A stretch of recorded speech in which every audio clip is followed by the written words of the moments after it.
আমরা জীবনের ঝুঁকি নিয়েছি এবং সেই পরম আরাধ্য ব্যক্তি উনি আজকে ঢাকা বিশ্ববিদ্যালয়ে এসেছেন। ঢাকা বিশ্ববিদ্যালয়ের একজন শিক্ষার্থী হিসেবে এবং ছাত্র সংগঠনের একজন কর্মী হিসেবে আমি নিজেও আনন্দিত।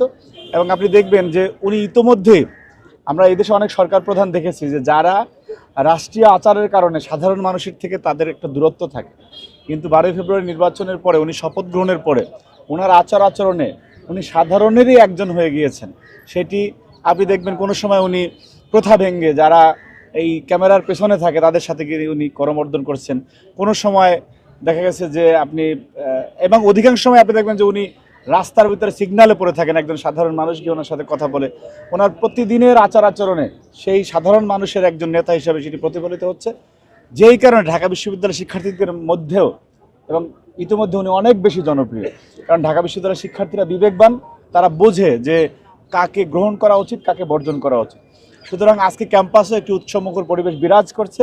করোনা বা যে কোনো ভাইরাসের এগেইনস্টে ফাইট মানি ব্যাকট্রলের লেফট রাইট। আমরা যেই রাজনীতি আজকেও করলাম আর কি, যে সাধারণ শিক্ষার্থীরা বিরক্ত হয় এমন কোনো কিছু আমাদের আচরণে প্রতিফলিত হয়নি। এবং আমরাও শিক্ষার্থীদের একজন, আমরাও শিক্ষার্থী এবং শিক্ষার্থীরা আপনি এখানে গুণে দেখবেন যে ছাত্র দলের পদধারী নেতাকর্মীদের চেয়ে অনেক সাধারণ শিক্ষার্থী রয়েছে যারা তারেক রহমানকে দেখার জন্য দাঁড়িয়েছিল।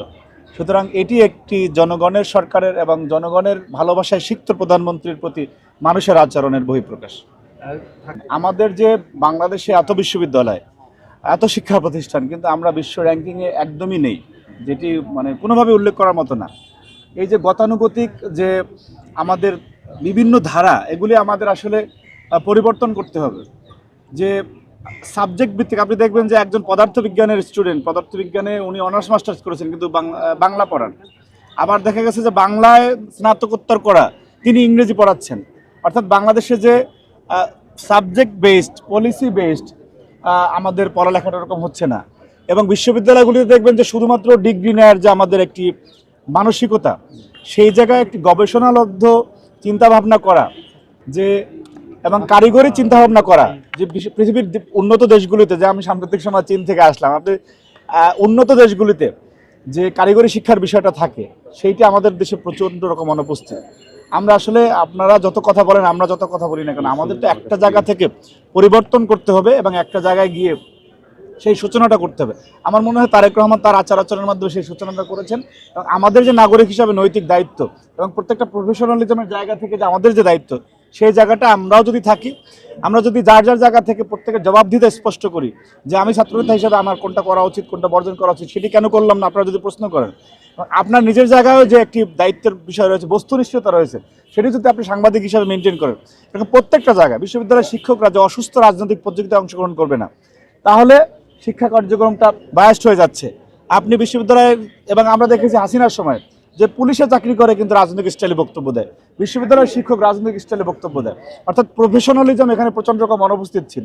সেই জায়গাটা আমাদের নিশ্চিত করতে হবে যে বিশ্ববিদ্যালয়ের শিক্ষকরা অসুস্থ রাজনৈতিক প্রতিযোগিতা অংশগ্রহণ করবে না, এবং আগে যে অসুস্থ রাজনৈতিক কালচার ছিল সেটি থেকে আমাদের বের হয়ে আসতে হবে। এবং যেটি কিন্তু আমরা উদাহরণ দিচ্ছি পদে পদে। আজকে আমরা ইচ্ছা করলে অনেক বেশি শোডাউন দিতে পারতাম, স্লোগান দিতে পারতাম যে তারেক রহমানকে খুশি করার জন্য, কিন্তু তিনি এমন একজন মানুষ, তিনি তাতে খুশি হন না, বরং বিরক্ত হন। আর আমরাও সেটি করতে অভ্যস্ত হতে চাই না। সুতরাং এই যে পরিবর্তনের ধারা, এটি প্রত্যেকটা জায়গায় আপনার, যদি আমরা এখান থেকে কিছু দূরে যাই, বাংলাদেশের একজন কৃষকের মাধ্যমে কলমের খোঁচায় কিন্তু বাংলাদেশের ক্ষতি হচ্ছে না, ক্ষতি হচ্ছে একজন উচ্চশিক্ষিত সচিবের খোঁচায়, কলমের খোঁচা বা অন্য কারো কলমের খোঁচায় ক্ষতি হচ্ছে। তাদেরকে, এই যে উচ্চশিক্ষিত মানুষগুলি বিপদগ্রস্ত হয়ে যাচ্ছে, পথহারা হয়ে যাচ্ছে, যার কারণে বাংলাদেশ তার গন্তব্যে পৌঁছতে পারছে না। সেই বিষয়টাও আমি আজকে প্রাসঙ্গিকতার বাইরে গিয়ে কথাটা বললাম, সেই বিষয়টাও আপনারা নিশ্চিত করবেন যে প্রত্যেকটা জায়গায় যে মানুষের টাকা কোথায় খরচ হচ্ছে, কেন খরচ হচ্ছে, কী কারণে খরচ হচ্ছে, সেটার জবাবদিহিতা যখন জায়গায় থাকবে, এবং তাহলে আমরা এগিয়ে যাবো। যেমন 2 দিন আগে আপনার কৃষিবিদ ইনস্টিটিউশনে তারেক রহমানের একটি প্রোগ্রাম ছিল, আপনারা জানেন। সেইখানে যারা ইনডোর প্রোগ্রামে তারেক রহমানকে খুশি করার জন্য বিভিন্ন প্রশ্ন করেছে এবং অনেক সময় অনেকে শব্দ চয়ন করেছে মানবিক প্রধানমন্ত্রী, তিনি সেটিতে প্রচণ্ড রকম বিরক্ত হয়েছেন। তিনি বলেছেন যে এই যে বস্তা পচা হাসিনার সময়ের কালচার, যে একজনকে খুশি করার জন্য তৈলমর্দন করা, সেটি তারেক রহমান পছন্দ করেন না। সুতরাং এই ধরনের একজন প্রধানমন্ত্রী যখন দেশে এসেছেন, আমি এই কথা কি অতিকথন বলতে চাই না, তাহলে মনে হবে যে আমি এক প্রকার তৈলমর্দন করতেছি। আমরা বিশ্বাস করি তারেক রহমানের হাত ধরে বাংলাদেশ একটি স্বচ্ছতা, জবাবদিহিতার সরকার থাকবে, যেই সরকার জনগণের কাছে জবাবদিহিত করে দায়বদ্ধ। উনি একটি কথা বলেছেন, আমি শেষ করি আপনাকে। উনি বলেছেন যে বাংলাদেশের দুইটি জানাজা উনি প্রত্যক্ষ করেছেন, শহীদ রাষ্ট্রপতি জিয়াউর রহমান বীর উত্তমের জানাজা এবং ওনার মায়ের জানাজা। যেই দেশের সাধারণ মানুষ ওনার পরিবারকে নিজেদের করে নিচ্ছে, সেই দেশের প্রধানমন্ত্রী হয়ে উনি পক্ষপাতদুষ্ট কোনো আচরণ দলের সাথে করবেন, এটি স্পষ্ট নেতাকর্মীদেরকে বলে দিয়েছেন। সুতরাং আমরা বিশ্বাস করি যে তারেক রহমানের মাধ্যমে আমরা যে বাংলাদেশ প্রত্যাশা করেছিলাম সে বাংলাদেশ প্রতিষ্ঠিত হবে ইনশাআল্লাহ।